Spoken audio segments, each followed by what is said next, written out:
माझ्या महाराष्ट्रातील बांधवांनो, भगिनींनो आणि मातांनो, नमस्कार. जय महाराष्ट्र. पहिल्या प्रथम आपल्याला कल्पना आहेच की आज मी आमदारकीची शपथ घेतली. त्या मुख्यमंत्री पदाला या महिनाअखेरीस 6 महिने होत आहेत. आज आमदार झालो. हे सगळं काही मी करू शकतो आणि होतो आहे हे आपल्या सर्वांच्या आशीर्वादाच्या जोरावरती आणि शुभेच्छांच्या जोरावरती. साहजिकच आहे, या निमित्ताने मला सर्व राजकीय पक्षांचे, महाविकास आघाडीतल्या सर्व नेत्यांचे, आमदारांचे आभार मानायचे आहेत. कारण एका अत्यंत कठीण अशा परिस्थितीत, म्हणजेच कोरोनाबरोबर चाललेल्या युद्धाच्या परिस्थितीमध्ये निवडणूक होऊ न देता हे सगळं काही बिनविरोधपणाने पार पाडायला सर्वांनी मदत केली. त्यांनासुद्धा मी सगळ्यांना धन्यवाद देतोय. आणि आता पुन्हा जे आपले गेले काही दिवस सुरू आहे त्या विषयावरती येतोच. 17 तारखेला पंतप्रधानांनी जो लॉकडाऊन जाहीर केला होता, दुसरा तिसरा, त्याची मुदत संपली आणि परत पुढचे 15 दिवस म्हणजे 31 मेपर्यंत संपूर्ण देश आणि साहजिकच आहे आपला महाराष्ट्रसुद्धा हा लॉकडाऊनमध्ये आहे. आता तुम्हाला कदाचित असं वाटायला लागलं असेल की मी आलो म्हणजे लॉकडाऊनच जाहीर करतोय. साहजिकच आहे, कोणालाही घरी विशेषतः कामाशिवाय डांबून ठेवणं किंवा बसवणं यासारखी मोठी शिक्षा असू शकत नाही. पण नीट समजून घ्या, मी कदाचित कोणाला आवडत असेल, कोणाला आवडत नसेल की याच्याकडे काही उत्तरच नाही आहेत. हे लॉकडाऊन किती दिवस चालणार, किती काळ लॉकडाऊनमध्ये राहणार, याला काही उत्तर आहे की नाही, हा जो काही चक्रव्यूह आहे हा आपण भेदणार आहोत की नाही, उत्तर कोणाकडेच नाही आहे. जगामध्ये कोणाकडे उत्तर नाही आहे, आपल्या देशातसुद्धा कोणाकडे उत्तर नाही आहे. आणि हे आता सगळ्यांना माहिती झालेलं आहे की जेव्हा एखाद्या युद्धात, विशेषतः ह्या युद्धामध्ये, युद्ध हे नेहमी शस्त्रांनीच लढलं जातं. इकडे आपल्याकडे शस्त्र नाही आहे. एक फक्त अंतर ठेवणं, स्वतःची काळजी घेणं आणि युद्ध जिंकणं, म्हणजे फार विचित्र आहे असे युद्ध. एकतर्फी नक्कीच नाही आहे, कारण आपण पूर्ण ताकदीने युद्ध लढतो आहोत. पण लॉकडाऊन वाढवला का? काही अंशी बरोबर आहे, काही अंशी नक्कीच बरोबर आहे. आपल्याला सर्वांना कल्पना आहे की आजही देशात, विशेषतः महाराष्ट्रामध्ये रुग्णांची संख्या वाढते आहे. मुंबईमध्ये वाढते आहे, ठाणे परिसरात वाढते आहे, पुण्यामध्ये वाढते आहे, संभाजीनगरमध्ये आहे, नाशिकमध्ये, मालेगावमध्ये आहे. या ठिकाणी रुग्णांची संख्या वाढते आहे. आणि ही रुग्णांची वाढती संख्या बघितल्यानंतर साहजिकच आहे मनात प्रश्न निर्माण होऊ शकतो, मग आपण नेमकं करतो काय आहोत, आतापर्यंत आपण केलं काय? मी गेल्याही वेळेला आपल्याला सांगितलं होतं की एक गोष्ट नक्की, की जी काळजी आपण मार्चपासून घ्यायला लागलो, जवळपास आपण कर्फ्यू, संचारबंदीपर्यंत आलो होतो आणि त्याच्यानंतर देशभरात लॉकडाऊन जाहीर केला गेला. जर हे आपण केलं नसतं तर जो एक अंदाज आपल्या देशात, महाराष्ट्रात आणि मुंबईमध्ये किती आत्तापर्यंत रुग्ण झाले असते, किती आत्तापर्यंत त्याच्यात मृत्यू पावले असते, हा अंदाज नुसता बघितला तरी अंगावरती काटा उभा राहतो. आणि म्हणून मी मागेही आपल्याला म्हटलं होतं की अजूनही शृंखला आपण तोडली जरी नसली तरी एक गोष्ट नक्की, की त्याच्या वाढीवरती, गुणाकारावरती नियंत्रण आपण हे नक्की ठेवलेलं आहे. गतिरोधक म्हणून हा जो काही लॉकडाऊनचा काळ आहे त्याचा आपल्याला नक्की उपयोग झालेला आहे. मग आता किती काळ चालणार? नुसता लॉकडाऊनकडे बघून चालणार नाही. रेड, ऑरेंज, ग्रीन, रेडमध्ये सुद्धा कंटेनमेंट एरिया, हे असे जे काही आपण विभाग केलेले आहेत. ग्रीन झोनमध्ये आपण हळूवारपणाने जवळपास सगळं काही उघडायला परवानगी दिलेली आहे, ती अजूनही देत आहोत. आणखीनही तिथले निर्बंध हे येत्या काही काळामध्ये आपण आणखीन शिथिल करतो आहोत. ऑरेंज झोनमध्ये सुद्धा ही शिथिलता आणलेली आहे. रेड झोनमध्ये विशेषतः कंटेनमेंट एरिया आहे, तिथे मात्र अजूनही आपल्याला शिथिलीकरण करणं हे परवडणार नाही, नक्कीच नाही आहे. उद्योगधंद्याच्या बाबतीत काय आहे? मी मुद्दामून आज आपल्यासमोर थोडीशी आकडेवारी सांगणार आहे. काय काय झालेलं आहे, किती काय केलेलं आहे. पहिल्या प्रथम आरोग्यविषयक काय झालेलं आहे, नंतर उद्योगधंद्याच्या बाबतीत काय करतो आहोत. धंद्याच्या बाबतीमध्ये सुद्धा तुम्हाला मुद्दामून मला सांगायचं आहे की नुसतं लॉकडाऊन नाही वाढवत आहोत, आपल्याला ही तारेवरची कसरत करायची आहे आणि ती करतो आहोत. एका बाजूला सुरक्षित राहण्यासाठी लॉकडाऊन म्हणजे सगळं काही थोडक्यात बंद, आणि दुसऱ्या बाजूला हळुवारपणाने काही गोष्टी आपण उघडतो. आजपर्यंत राज्यामध्ये साधारणतः 50,000 उद्योग सुरू करायला आपण परवानगी दिलेली आहे. हा आजचा आकडा आहे. आणि ह्या 50,000 उद्योगामध्ये जवळपास साधारणतः 5-1 लाख मजूर हे काम करायला लागलेले आहेत. तसं बघितलं तर राज्यामध्ये 70,000 उद्योग सुरू करायला आपण परवानगी दिलेली आहेच, पण 50,000 उद्योग हे प्रत्यक्ष सुरू झालेले आहेत. आपल्याला कदाचित हा जो काय एक रेड झोनमधला बेल्ट आहे, म्हणजे मुंबई, पुणे आणि त्याच्या आजूबाजूचा परिसर, इथे जे आपण राहतो आहोत, किंबहुना उदाहरणतः संभाजीनगर असेल, ज्या महापालिका आहेत त्यांच्या परिसरामध्ये आपण हे निर्बंध जरा कडक ठेवलेले आहेत, म्हणून आपल्याला ते जाणवत नाही आहे.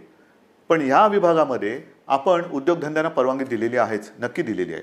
हे करताना खास करून मला उद्योगांसाठी काही गोष्टी जाहीर करायच्या आहेत.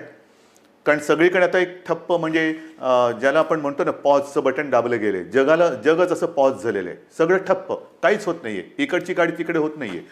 असं वातावरण असताना उद्या जे काय आपल्याला एक भरारी घ्यायची आहे, नक्की घ्यायची भरारी घेणारच, कोणत्याही परिस्थितीत घेणार, तिकडे अजिबात मागे पुढे बघणार नाही. खरं म्हटलं तर आपल्या सरकारला आता 6 महिने होत आहेत. नवीन सरकार असताना नवीन स्वप्न आहेत आपली. आपण एक अर्थसंकल्प जाहीर केला काय, त्याच्यात नवीन गोष्टी जाहीर केल्या काय, आणि त्या अंमलबजावणीला सुरुवात करण्याच्या आधीच आपल्याला या संकटाला सामोरं जावं लागतं. ह्या ज्या काही सगळ्या आपल्या योजना आहेत, या योजना कोणत्याही परिस्थितीत आपण अंमलात आणणार म्हणजे आणणारच. त्या एका हिमतीने आपण पुढे जातो आहोत. परंतु नवीन उद्योग येण्यासाठी एक वेगळी स्पर्धा आहे. कोण काय करतंय, कोण काय आणखीन सुविधा देते. महाराष्ट्रापुरतं बोलायचं झालं तर आज आपण महाराष्ट्रामध्ये जवळपास 40,000 एकरपेक्षा जास्त जमीन ही नवीन उद्योगधंद्यासाठी राखून ठेवत आहोत. 40,000 एकरपेक्षा जास्त.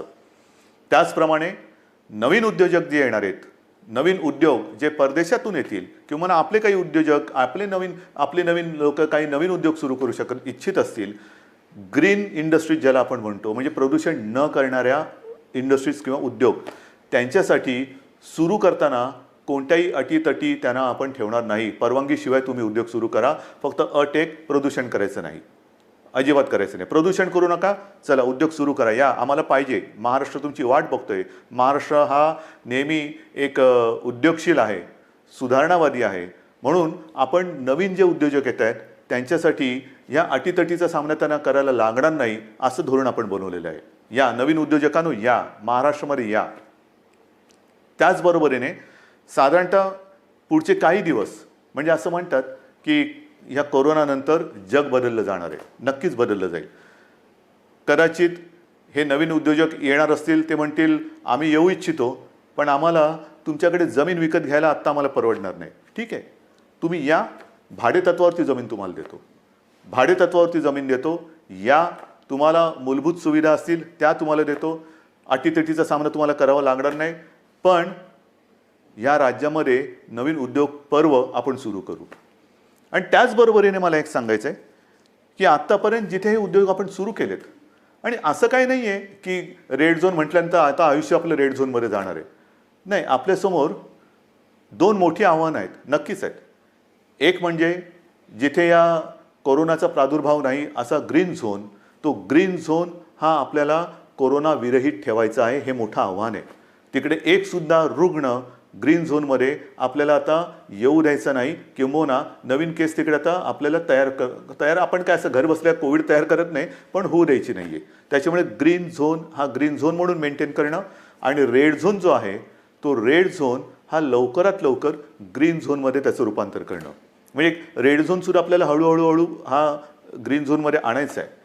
आणि म्हणून जिथे जिथे ग्रीन झोनमध्ये आपण उद्योगधंद्यांना परवानगी दिलेली आहे, अनेक ठिकाणी आपण बघतो आहोत की कामगारांची आता उणीव आहे. कामगार हे बरेचसे परराज्यातले निघून गेलेले आहेत. मला खास करून माझ्या महाराष्ट्राच्या भूमिपुत्रांना सांगायचं आहे, जसं आजपर्यंत तुम्ही महाराष्ट्रासाठी, महाराष्ट्र सुरक्षित ठेवण्यासाठी सरकारचं ऐकलत, घरामध्ये राहा, सुरक्षित राहा, ही एक आपली त्याच्यातले एक घोषवाक्य होतं. आतापर्यंत तुम्ही घरात बसलात आणि महाराष्ट्र वाचवलात. आता जिथे जिथे ग्रीन झोन आहे, तुम्ही एका आत्मनिश्चयाने बाहेर पडलं पाहिजे की मी माझा महाराष्ट्र पुन्हा एकदा उभा करणार. मी जसा महाराष्ट्र वाचवलेला आहे, मी म्हणजे तुम्ही, मी एकटा नाही, तुम्ही. महाराष्ट्र आजपर्यंत आम्ही सुरक्षित ठेवला. या कोविडच्या प्रादुर्भावापासून हा जो ग्रीन झोन आहे तो सुरक्षित ठेवला. आता या ग्रीन झोनमध्ये जे उद्योग सुरू झालेले आहेत त्या उद्योगांना जर मनुष्यबळ कमी पडत असेल तर माझा महाराष्ट्र हा अगदी मोदीजींच्या भाषेत आत्मनिर्भर करण्यासाठी मी स्वतःहून आता पुढे येत आहे. या पुढे या. जे उद्योग आहेत, उद्योग सुरू झालेत, त्यातली ही संधी आहे. ही संधी तुम्ही घ्या. संधी वाया दौडू नका. या सगळेजण समोर या. उद्योग सुरू करू आपण. महाराष्ट्र उभा करू आपण. एक जगासमोर एक उदाहरण ठेवू की हा महाराष्ट्र खरंच लढवय्यांचा आहे. हा संकटाला भीत नाही. संकटामध्ये सुद्धा मर्दासारखा सामोर जातो. तो हा शिवरायाचा महाराष्ट्र आहे. म्हणून मला जे ग्रीन झोनमध्ये आहेत आणि जिथे जिथे उद्योगधंदे सुरू झालेत पण मनुष्यबळ कमी पडत असेल तिथे मला आज भूमिपुत्रांची गरज आहे. भूमिपुत्रांनो पुढे या. ही आपली भूमी आहे, आपला महाराष्ट्र आहे. पुढे येऊन आपला महाराष्ट्र हा आपल्या पायावरती आपण उभा करू. हा निश्चय फार महत्त्वाचा आहे. हे उद्योगधंद्याचं झाल्यानंतर महत्त्वाचा मुद्दा काय आहे की आरोग्यविषयक काय. कारण अजूनही जे काही जणांना असं वाटतंय की हे एक अशीच भीती आहे, फ्लू काय, सर्दी आहे, खोकला आहे, होतो जातो, आजपर्यंत काय कोणाला झालं नाही. झालं ना. पण विशेष म्हणजे आत्तापर्यंतचा जो फ्लूचा एक भाग आहे त्याच्यात सुद्धा जसं स्वाईन फ्लू एक आहे त्याला औषध आलेलं आहे. पण ह्या कोरोनावरती अजूनही औषध आलेलं नाही. तोच एक मोठा धोका आहे. मी उगाच तुम्हाला आकडे सांगून काय घाबरवण्याची माझी इच्छा नाही, अजिबात नाही आहे. तुम्हाला भीती घालण्यासाठी मी आलेलो नाही आहे. पण मुंबईमध्ये जेव्हा आपण सुरुवात केली त्यावेळेला जी परिस्थिती होती ती परिस्थिती बघितल्यानंतर आजची जी परिस्थिती आहे, आपण काय काय आरोग्य सुविधा केलेल्या आहेत. तुम्हाला कल्पना असेल, गेल्याही वेळेला मी बोललो होतो आणि आज तर संध्याकाळी मी जाऊन आलो. मी होतो, उपमुख्यमंत्री होते, बाळासाहेब थोरात होते, एकनाथ शिंदे होते, आदित्य पण होता बरोबर, आपले मुख्य सचिव होते, महापालिका आयुक्त होते आणि विशेष म्हणजे तिथे आपले आर.ए. राजीव जे MMRDA म्हणजे मुंबईतली मेट्रोचं काम आता जे अत्यंत चांगल्या पद्धतीने पुढे नेत आहेत, त्यांनी गेल्या 10-12 दिवसामध्ये ही सुविधा मुंबईकरांसाठी तिकडे उभारलेली आहे. आज तिकडे जवळपास 1000 बेड्सचं एक चांगलं कोविड केअर सेंटर हे आपण उभं केलेलं आहे. येत्या 1-2 दिवसात त्याचा वापर सुरू होईल. मुंबईमध्ये ठिकठिकाणी, मी मुंबईपुरतं बोलतो, मुंबईमध्ये नंतरचं पुढचं मी बोलणारच आहे, पण मुंबईमध्ये ठिकठिकाणी म्हणजे असं बांद्रा कुर्ला संकुल आहे तिथे आणखीन 1000 बेड्स वाढवतो आहोत. गोरेगावचं एक्झिबिशन ग्राउंड आहे तिकडे वाढवतो आहोत. रेसकोर्सवरती त्या पार्किंगमध्ये होतं आहे. वरळीला डोममध्ये तर सुरू केलेलाच आहे. आणखीन 1-2-3 ठिकाणी मुलुंड चेक नाका आहे, ठाण्यामध्ये आहे. हे आता नुसतं कोविड केअर सेंटर म्हणून नाही राहणार. या सगळ्या जम्बो फॅसिलिटी ज्याला म्हणतो, या जम्बो फॅसिलिटीमध्ये जे आवश्यक लागतं ते तिकडे आपण करणार आहोत. म्हणजे विशेषतः सगळ्यांनाच काही व्हेंटिलेटरची आवश्यकता लागत नाही, पण अनेक जणांना ऑक्सिजनची आवश्यकता लागते. म्हणून ह्या सगळ्या सुविधांमध्ये ऑक्सिजनची सुविधा असणाऱ्या बेड्स हे आपण जास्तीत जास्त करतो आहोत. त्याचप्रमाणे काही ठिकाणी आपण अतिदक्षता विभागात म्हणजे ICU बेड्स हे सुद्धा उपलब्ध करत आहोत. ICU बेड्स म्हणजे हॉस्पिटलमध्ये तर आपण ते वाढवतोच आहोत, पण हॉस्पिटलच्या बाहेर ही जी काय आपण रुग्णसेवा किंवा सेंटर्स उभी करतो त्याच्यामध्ये सुद्धा ICU बेड्सची सोय आपण करतो आहोत. कदाचित ही काय अभिमानाची गोष्ट नाही, पण समाधानाची नक्की आहे की इतरत्र कुठेही नसेल अशी आरोग्य सुविधा आपण इथे निर्माण केलेली आहे आणि ती आरोग्य सुविधा आणखीन आपण पुढे वाढवत नेत आहोत. महाराष्ट्रामध्ये बोलायचं झालं तर महाराष्ट्रात आज मी आकडे घेऊनच बोलतोय. साधारणतः 1484 कोविड केअर सेंटर्स आहेत. 2,48,000 बेड वगैरे आहे, पण साधारणतः 2.5 लाख रुग्णशय्या ह्या आयसोलेशन म्हणजे ऑक्सिजनसह ह्या आज महाराष्ट्रामध्ये आपण उपलब्ध करत आहोत. 2.5 लाखाच्या आसपास. आज एक गोष्ट साहजिकच आहे, हे संकट एवढं मोठं आहे की काही वेळेला असं वाटतं की रुग्णांना बेड मिळत नाही आहे.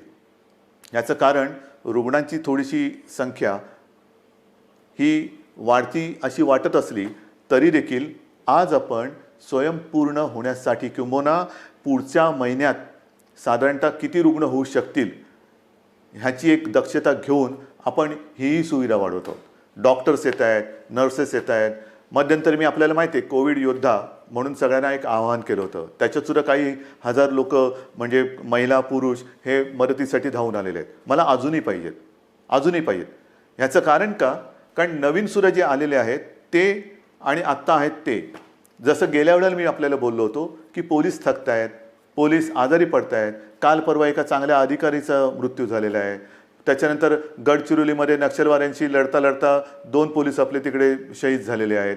हे सगळे ताणतणाव आहेत आणि ह्या ताणतणावामध्ये ही लोक आजारी पडण्याची वाट न बघता, मला तर कोणीच आजारी पडायला नको आहेत, आजारी पडण्याची वाट न बघता ह्यांना वेळोवेळी जर का आपण विश्रांती देत गेलो तर आपण सहजगत्या या संकटावरती मात करू शकू.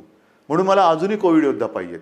ज्यांची रुग्णसेवा करण्याची इच्छा आहे, तयारी आहे, त्यांनी सगळ्यांनी ह्या युद्धामध्ये स्वतःहून पुढे आलं पाहिजे. याचं कारण असं की आज देखील मुंबई असेल, ठाणा असेल, पुणा असेल, संभाजीनगर ह्या ज्या काही महापालिका आहेत तिकडे नाही म्हटलं तरी जो आपण कंटेनमेंट एरिया म्हणतो, म्हणजे जिथे एखादा रुग्ण सापडला तर त्याच्या आसपासचा काही परिसर आपण सील करतो. मग एक आपण साधारणतः शोध घेतो की याच्या अतिशय निकटच्या संपर्कात कोण आलेले आहेत, मग त्यांची चाचणी घेतो आणि त्याच्यानंतर आपण मग त्यांना क्वारंटाईनमध्ये किंवा लक्षणं जर असतील किंवा लक्षणं नसतील मग टेस्ट घेऊन त्यांना आपण आयसोलेशनमध्ये ठेवतो. किंबहुना जर लक्षणं असतील तर त्यांच्यावरती उपचार सुरू करतो. एका गोष्टीचं मला एक मुद्दामून तुम्हाला मला आकडा द्यायचा आहे की आज आपण एक आकडा बघत असतो की महाराष्ट्रामध्ये किती रुग्ण आहेत, मुंबईमध्ये किती रुग्ण आहेत. महाराष्ट्राचा आकडा तुम्हाला माहिती आहे, मुंबईचाही तुम्हाला माहिती आहे, पण ह्याच्यामध्ये रोजचा वाढणारा आकडा आपण बघतो, त्यातून बरे होऊन घरी जाणारा आकडा आपल्या लक्षात येत नाही आहे. म्हणजे साधी गोष्ट आहे, जर का मुंबईपुरतं बोलायचं झालं तर साधारणतः मुंबईमध्ये आज 19,967 रुग्ण पॉझिटिव्ह आहेत. पण हा 19,500चा जो काय आकडा आहे त्याच्यामधले साधारणतः 5,000 रुग्ण हे बरे होऊन घरी पण गेलेले आहेत. म्हणजे 19,000 वजा 5,000 झाले. दुर्दैवाने काही मृत्युमुखी पडलेले आहेत. याचा अर्थ असा की लवकर जर का आले आणि व्यवस्थित त्यांच्यावरती उपचार केला गेला तर बरे होऊन घरी जाणारे रुग्णसुद्धा आहेत. काही रुग्ण तर मी मागेही आपल्याला बोललो होतो की 80% आसपास रुग्ण हे असेही आहेत की ज्यांच्या टेस्ट पॉझिटिव्ह येतात पण त्यांना कोणतीही लक्षणे दिसत नाहीत, असे रुग्णसुद्धा आहेत. तर ह्या सगळ्या गोष्टीचा विचार करून आपण आरोग्य सुविधा वाढवतो आहोत, ॲम्ब्युलन्सेस वाढवतो आहोत. संपूर्ण महाराष्ट्रभर जिथे जिथे आवश्यकता आहे तिथे आपण या आरोग्याच्या सुविधा वाढवत आहोत. आणि एका बाजूला या आरोग्य सुविधा वाढवत असताना उद्योगधंद्यांच्या बाबतीत सुद्धा मी सांगितलं की 50,000च्या वरती उद्योगधंदे सुरू झालेले आहेत. म्हणजे असं काही नाही की सगळं काही ठप्प होऊन बसलेलं आहे. जे अनेक जण मला विचारतात की काय हो महेर, तुम्ही लॉकडाऊन उठवत नाही, किती काळ असं बसायचं. मगाशी मी तुमच्याशी बोलत होतो, ह्याच्यात काय आहे, नुसतं सर्दी खोकला ताप तर येईल, आणखीन काय होईल, फ्लू काय कोणाला होत नाही असं नाही आहे. जे गांभीर्य आहे ते या गोष्टीचं हेच आहे की जे गंभीरपणाने आजारी पडतात त्यांच्यावरती इलाज नाही आहे. आणि एक क्षण असा धरून चला की आपण लॉकडाऊन उठवून टाकतो लॉकडाऊन आजपासून. या सगळेजण इकडे तिकडे ये जा करा, काही करा. ही साथ जर का पसरली तर इतर देशामध्ये काय काय होते, ब्राझीलमध्ये काय झालं, ब्रिटनमध्ये काय झालं, अमेरिकेत काय चाललेलं आहे, इटलीमध्ये काय चाललेलं आहे, काय झालेलं आहे, मला हे कोणत्याही परिस्थितीत महाराष्ट्रात होऊ द्यायचं नाही. आणि मी होऊ देणार नाही, अजिबात होऊ देणार नाही. मी टीकेचा धनी होईन. मी तुम्हाला मागेही बोललेलो आहे, महाराष्ट्रासाठी वाईटपणा घ्यायला माझी तयारी आहे, पण जे मला पटतं ते महाराष्ट्राच्या हिताचं मी करणार म्हणजे करणारच. आणि म्हणून जो रेड झोन आहे तिकडे मी अजूनही उद्योगधंदे पूर्णपणे उघडायला का देत नाही आहे की क्षणभर धरून असं धरून चाला की उद्योगधंदे उघडले आणि ही साथ त्यांच्यात घुसली. आजच मजूर आपापल्या घरी निघून गेलेले आहेत. म्हणजे उद्योगधंदे सुरू होतील आणि त्या मजुरांमध्येही साथ जर घुसली तर काही तर जीवानिशी जातीलच, आजारी तर पडतीलच. आणि मग त्यावेळेचा अघोषित जो लॉकडाऊन असेल तो किती काळ चालेल त्याचं उत्तर आपल्याकडे कोणाकडे नसेल. मग त्या लॉकडाऊनची वाट बघायची का आत्ता जे काही आपण हे संकट नाही म्हटलं तरी त्याचा वेग मंदावून रोखून ठेवतो आहोत, त्याचा पूर्ण अंदाज घेऊन हळूहळू टप्प्याटप्प्याने एक एक गोष्टी उघडत जायचं, हा विचार आपण करायला पाहिजे. आणि तो आपण करतो आहोत. आणि तो जर का आपण करत नसतो तर तुम्ही एवढे सगळे जण या सरकारच्या सोबत राहिल्याच नसतात. इतर राज्यांमध्ये जाणारे जे मजूर आहेत त्या सगळ्या मजुरांची आजपर्यंत आपण अगदी व्यवस्थित काळजी घेत होतो आणि घेतली. दिवसातनं मी तुम्हाला सांगितलं की किमान 5.5-6 लाख मजुरांना आपण दिवसातनं 3 वेळा हे जेवण देतो. म्हणजे सकाळीचा नाश्ता ब्रेकफास्ट आणि दुपारचं आणि रात्रीचं जेवण, त्यांच्यासाठी आपण या सगळ्या योजना करत होतो. पण बरेच जण असं म्हणायला लागले की आम्हाला घर जाना आहे, गाव जाना आहे. तेव्हाही मी त्यांना वचन दिलं होतं की तुम्ही चिंता करू नका, आम्ही इतर राज्यांशी बोलतो आहोत, केंद्राबरोबर बोलतो आहोत, जसजशी सोय होईल तसतसं आम्ही तुम्हाला तुमच्या घरी तुमच्या राज्यात पाठवण्याची सोय करतो आहोत आणि ते पाठवल्याशिवाय आम्ही राहणार नाही. आणि त्याच्याप्रमाणे आज जवळपास मला वाटतं 5-1 लाख मजुरांना आपण ट्रेननी आणि बसेसनी हे इतर राज्यात अत्यंत नियंत्रित पद्धतीने हे पाठवलेलं आहे, कुठेही खळखळ होऊ न देता. पण मला एक काय सांगायचं आहे की हे सगळे जे काही इतर राज्यातले मजूर आहेत, रस्त्यावरनं चालत आहेत, अजूनही काही ठिकाणी आहेत, कशाला चालता, क्यों चल रहे? आपके लिए हम पूरी कोशिश नहीं, शुरुआत तो हुई है. ट्रेन से आप जा रहे हैं घर, बस से जा रहे हैं, तो ऐसे रास्ते पे मत चलो, रास्ते पे नहीं चलना. बीच में कोई फिर एक्सीडेंट कभी होता है, क्यों कर रहे हो ये सारी चीज़ें? आपके लिए हर एक राज्य के लिए ट्रेन की सुविधा शुरू हो गई है, बस की सुविधा शुरू हो गई है. आप जहाँ भी हो वहीं पर रुके. हमारे पूरे स्टेट में अलग अलग जिलों में डिस्ट्रिक्ट में कलेक्टर्स हैं, उनके सब साथी हैं, आपका इंतजाम वो कर रहे हैं, ठीक से कर रहे हैं. और जब भी ट्रेन की सुविधा, जैसे रोज़ाना कुछ ट्रेन चल रही है, कुछ उत्तर प्रदेश में जा रही है, बिहार में चल रही है, पश्चिम बंगाल में जा रही है, राजस्थान जा रही है, गुजरात जा रही है, जैसे जैसे वो आती जाएगी हम आपको भेज रहे हैं. बेताब ना होना, काही गरज नाही आहे. तुम्हाला आम्ही पूर्णपणे सुरक्षितपणाने तुमच्या राज्यात आम्ही सोडतो आहोत. आणि आजपर्यंत मी म्हटलं ना की एवढे मजूर हे महाराष्ट्रातून त्यांच्या राज्यात गेलेत, त्यांच्या घरी पोचलेत, बसेसने आपण पाठवलेले आहेत. आणि विशेष म्हणजे त्यांच्याकडनं आपण कुठेही तिकीट्स नाही घेतलेली. मुख्यमंत्री सहायता निधीतून त्यांचा खर्च केलेला आहे. काही संस्था पुढे आलेल्या आहेत, त्यांनी त्यांचे पैसे दिलेले आहेत. त्यांना हे, कारण हे गरीब आहेत, काम करणार आहेत, तळहातावरती पोट असणार आहेत. तळहातावरती पोट असल्यानंतर जर त्यांची रोजची मेहनत ही होणार नसेल किंवा काम मिळणार नसेल तर यांच्याकडे तिकिटाचे पैसे कुठून येणार? म्हणून त्यांना आपण आपल्या सरकारच्या माध्यमातून, सरकारच्या खर्चाने आपण त्यांना पाठवत आहोत. हे झालं त्या राज्यात जाणाऱ्या लोकांचं. मग आता मी येतो आपल्या राज्यातल्या लोकांकडे. मुंबई म्हटल्यानंतर साहजिकच आहे, कोकण आणि पश्चिम महाराष्ट्र इथे राहणारे लोक खूप आहेत. तेही मागे लागलेत, हे काय तुम्ही त्या राज्यातल्या लोकांना पाठवता, आम्ही काय केलंय, आम्हाला कधी घरी पाठवणार? अरे तुम्ही तर आपले आहात. आजपर्यंत तुम्ही सहकार्य केलेलं आहे, तुम्हालाही हळूहळू मी पाठवतो घरी. पण आज थोडे अस्वस्थ नका होऊ. कारण आजपर्यंत कोकण म्हटल्यानंतर मला माहिती आहे, हा आंब्याचा सीझन, काजूचा सीझन, सगळा एक कोकण म्हणजे गंमत असते. ह्या मोसममध्ये कोकणात जाणं, फणस आहे, मजा असते. कोकणामध्ये जाणं हे या दिवसात सुट्टी, मग कोणाचे आजी आजोबा असतील, कोणाचे मामा मामी असतील, काका काकी असतील, सगळे नातेवाईक असतात, त्यांच्याकडे जायचं, गावातल्या घरात राहायचं, आंबे खायचे, गंमत असते. पण ह्या उन्हाळ्यात ती गंमत नाही आहे. मी आपल्याला सगळ्यांना मुद्दामून एक विनंती करतो की कृपा करून आपण तरी रस्त्यावरनं किंवा इकडून तिकडून असे जाऊ नका. कारण मुंबईमध्ये आपण काळजी घेतो आहोत, प्रत्येक जिल्ह्यात आपण काळजी घेतो आहोत, पण प्रत्येक जिल्ह्यात आरोग्य सुविधा ज्या आहेत त्यांची एकूण जर का मर्यादा बघितली, आणि काही जिल्हे हे कोविड मुक्त आहेत, आज सुद्धा तिकडे प्रादुर्भाव झालेला नाही, ते आपल्याला तसेच ठेवायचे आहेत. जर आपल्याला लवकरात लवकर या लॉकडाऊनमधून बाहेर यायचं असेल तर पहिलं म्हणजे जे आपले ग्रीन झोन आहेत, जिकडे कोविडचा प्रादुर्भाव नाही, हे जिल्हे, हे विभाग आपल्याला ग्रीन झोन म्हणूनच ठेवावे लागतील. म्हणून आपण सुद्धा घरी जाताना असेच उठून निघू नका.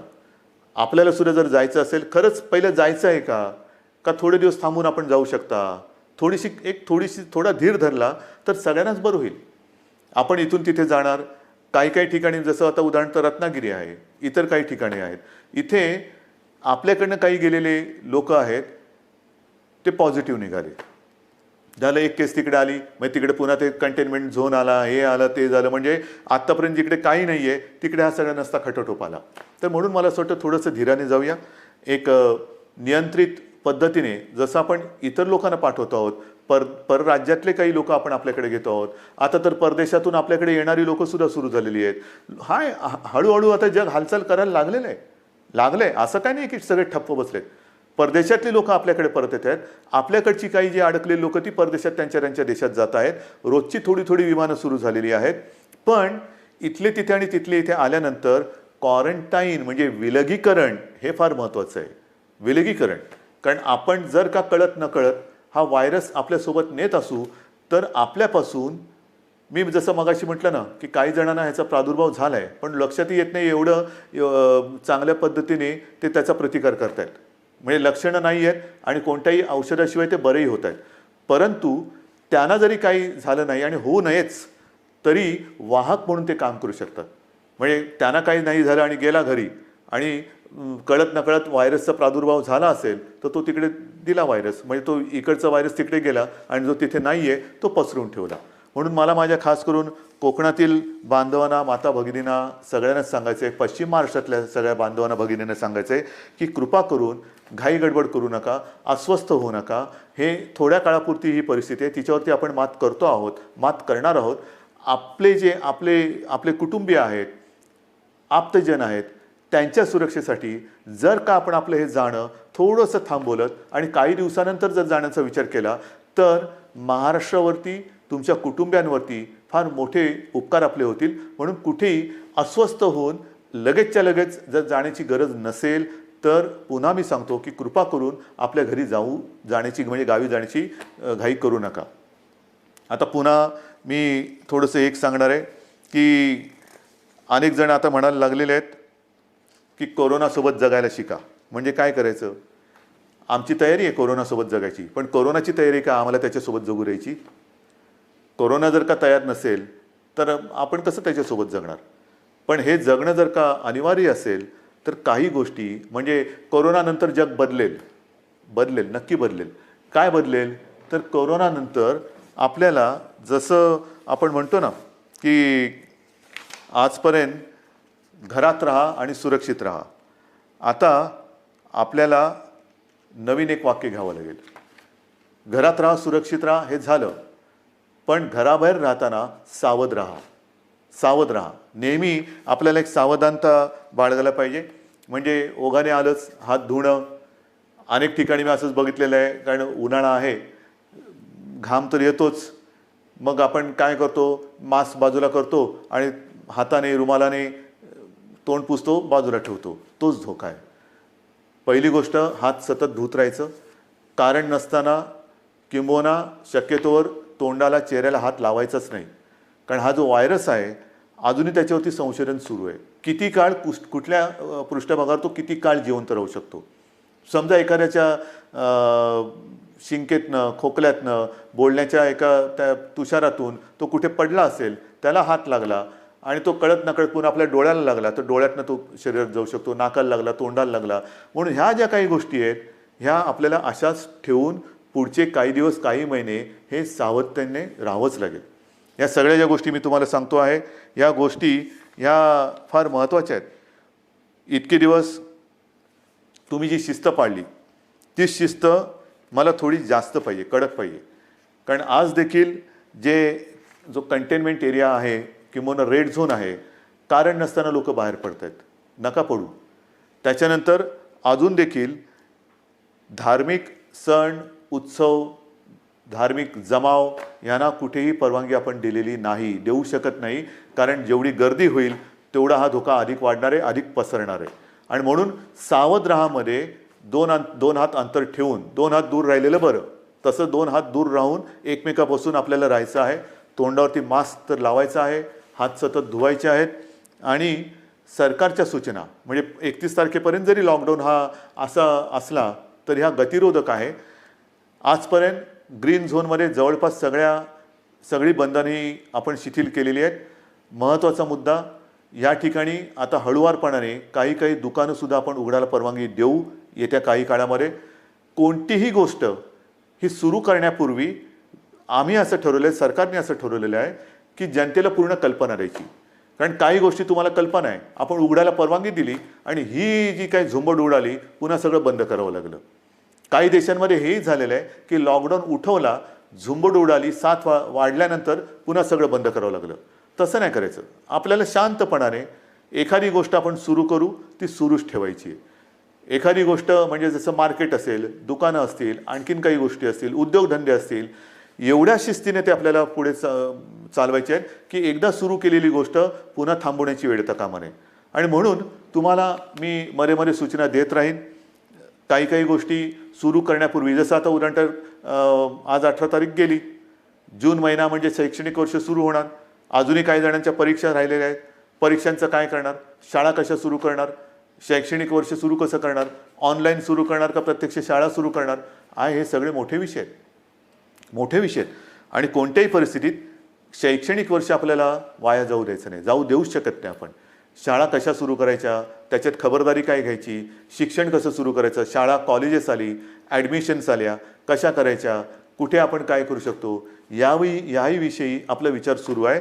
आणि माझी तर इच्छा अशी आहे की हे जे संकट आहे हे कोणत्याही परिस्थितीत आपल्याला पावसाळ्यापूर्वी संपवायचं आहे. पावसाळ्यापूर्वी हे संपवायलाच लागेल. कारण जून महिना सुरू झाल्यानंतर शाळा कॉलेजेस यांचे प्रवेश, त्यांची शैक्षणिक वर्ष हे सगळं सुरू करावं लागतं आहे. आणि ह्या सगळ्याचा विचार करता मला असं वाटतं, जो वेग मी तुम्हाला मगाशीच सांगितलं, मी आकडे माझ्याकडे आहेत, साधारणतः मे किंबहुना एप्रिल शेवटापर्यंत महाराष्ट्रामध्ये काय रुग्णसंख्या झाली असती, ही संख्या जर का आपण बघितली असती तर थरकाप उडाला असता. मे मध्यामध्ये काय संख्या होऊ शकली असती, काय संख्या होऊ शकते, मे एंडला काय होऊ शकते, हे जे आकडे आपल्यासमोर शक्यता म्हणून येत होते किंवा येत आहेत, ते बघितल्यानंतर हे थरकाप उडवणारे आकडे. पण तिथपर्यंत आपण पोचलो नाही आणि तुम्हाला मी पोचू देणार नाही, अजिबात देणार नाही. जोपर्यंत तुमचा आणि माझा विश्वासाचा धागा हा मजबूत आहे तोपर्यंत मला खात्री आहे, नवे माझ्यात आत्मविश्वास आहे की हे संकट आपण नुसतं दूरच नाही तर परतून लावल्याशिवाय राहणार नाही. आणि म्हणून मला असं वाटतं, मलाही काही आनंद होत नाही आहे, अजिबात होत नाही की मुख्यमंत्री झालो आणि हे बंद ते बंद ते बंद. म्हणजे पूर्वी मुंबई बंद, भारत बंद आपण करत होतोच, पण हे अशा पद्धतीने नाही. हा बंद कोणालाच परवडणार नाही. आता आपल्याला सगळं पुन्हा एकदा जनजीवन हे रुळावरती आणायचं आहे. जनजीवन हे पुन्हा आपल्याला सहजतेने जगायला सुरुवात करायची आहे. पण ह्याची एक आता अशी शक्यता नव्हे, खात्री वाटते की हे जनजीवन पूर्ण सुरळीत व्हायला काही काळ हा जावा लागणार. जेवढी स्वयंशिस्त आपण अधिक पाळू तेवढे लवकर आपण ह्या बंधनातून मुक्त होऊ. जेवढी लवकर आपण या कोरोनाची साखळी तोडण्यात यशस्वी होऊ तेवढं लवकर आपण सगळे बंधनमुक्त होऊ. आणि म्हणून पुन्हा एकदा मी तुम्हाला सगळ्यांना विनंती करतो आहे की जे काही सरकार करतं आहे ते केवळ आणि केवळ कोणताही धोका या महाराष्ट्राला, महाराष्ट्रातल्या माता भगिनींना, बांधवांना होऊ नये त्याकरता ही पावलं उचलत आहे. साहजिक आहे, तुम्ही अस्वस्थ आहात, तुम्ही बेचैन आहात, कधी हे उघडणार हा प्रश्न जसा तुम्हाला आहे तसाच तो सर्वांना पडलेला आहे. पण जे काही करतो आहे ते केवळ आणि केवळ आपल्या सर्वांच्या हितासाठी करतो आहे. आजपर्यंत जसं तुम्ही सरकारला सहकार्य केलं तसंच सहकार्य याही पुढील काळात कराल अशी खात्री बाळगतो. आणि लवकरात लवकर ही साखळी तोडून आपण बंधनमुक्त होऊ ही आशा बाळगतो. जय हिंद, जय महाराष्ट्र.